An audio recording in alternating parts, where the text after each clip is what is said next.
I'm Patrick Byers, Horticulture Field Specialist with the University of Missouri Extension. Thank you for joining us for our video series, Practical Advice from Successful Farmers. The subject of this video is sweet potato slip production. Why would a farmer consider growing their own slips? Well, the first consideration might be availability.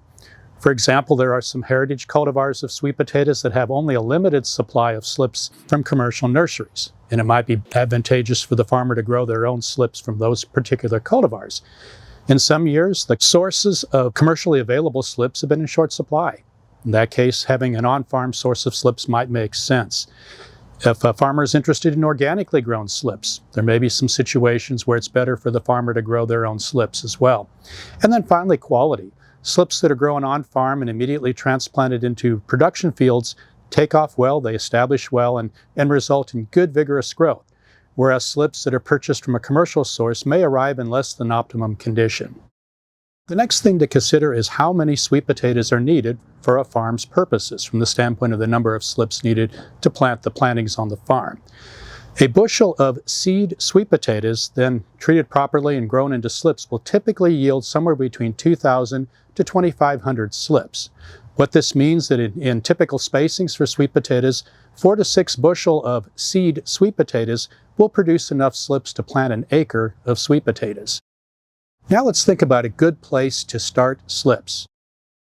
The first step in growing slips on farm is to have a good source of stock or seed potatoes. Now these can be saved from the previous season's harvest, or they can be purchased each year.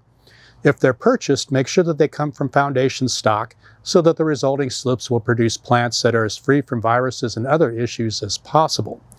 If saving sweet potatoes from the previous season's harvest, it's very important to pay attention to quality of the seed potatoes. Good seed potatoes typically are medium in size, somewhere between 1 to 3 inches in diameter. When they're harvested, they should be treated very carefully to avoid any damage to the potatoes. They should be cured and stored carefully, and they should be examined carefully when they're brought out of storage, preparatory to producing the slips. In other words, good quality seed potatoes result in good quality slips. Let's think about a good place to grow sweet potato slips. Sweet potatoes, of course, are warm season vegetables, and for slip production, it's important that the environment in which the potatoes are placed is warm enough to foster growth. Typically, sweet potato slips will be started sometime fairly early in the spring, perhaps as early as March. And it's important to have a spot in place where you can maintain warm conditions. Now, it's certainly possible to place heating cables or otherwise warm the soil, but frequently farmers will consider a site in some sort of protected environment, such as inside of a high tunnel, perhaps in a cold frame or some other protected structure where the warmth necessary for slip production can be maintained. A raised bed is a good spot to grow sweet potato slips. Very important to ensure that the area in which they're being grown is well drained, so hence the value of a raised bed. Farmers should consider pre-sprouting the seed potatoes before starting the process of producing the slips. Pre-sprouting is done at warm temperatures, typically 75 to 85 degrees, and at high relative humidity. 85 to 90% works well. The pre-sprouting process will take 2 to 4 weeks, and the process is complete when the small sprouts on the seed potatoes are about 1/4 inch in length. At this point, the seed potatoes can be placed on the beds.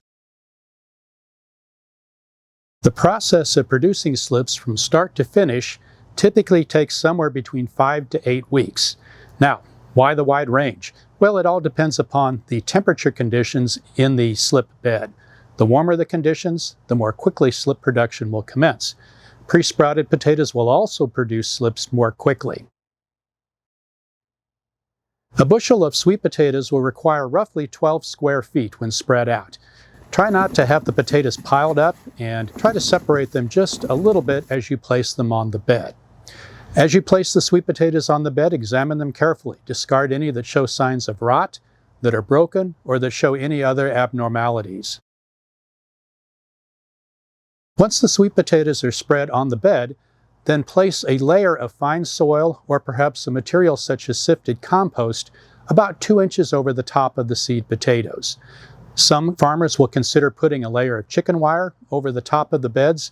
Again, this helps hold the potatoes in place as the slips are removed and also protects them to some degree from rodents such as voles.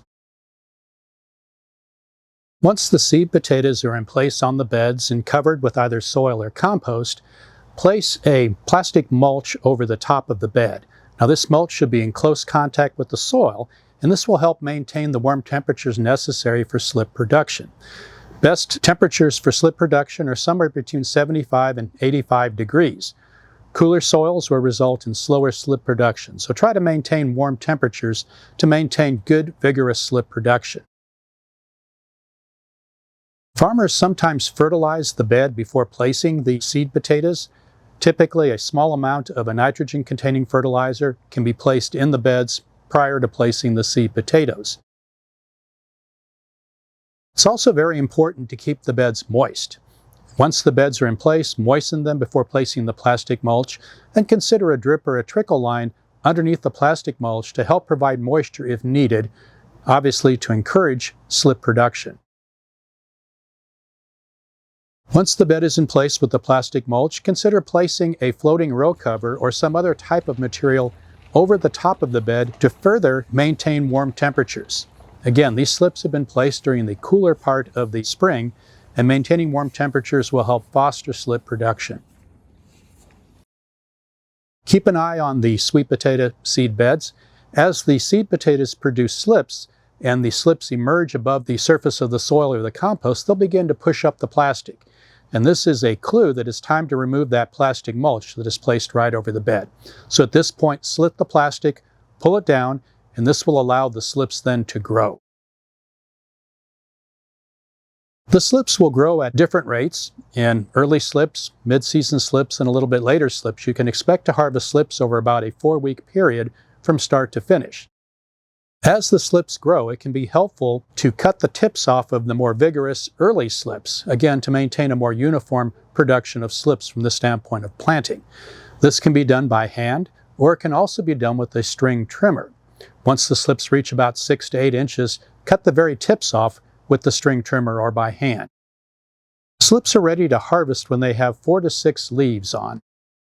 Harvest slips by cutting them just above the surface of the compost or the soil in the bed. By cutting the slip at this point, you reduce the risk of transmitting diseases that might be present in the soil or in the compost when the slips are then taken to the production fields. Cut slips early in the day. Best to cut them before 10 o'clock while temperatures are still cool and the slips are very turgid and full of moisture.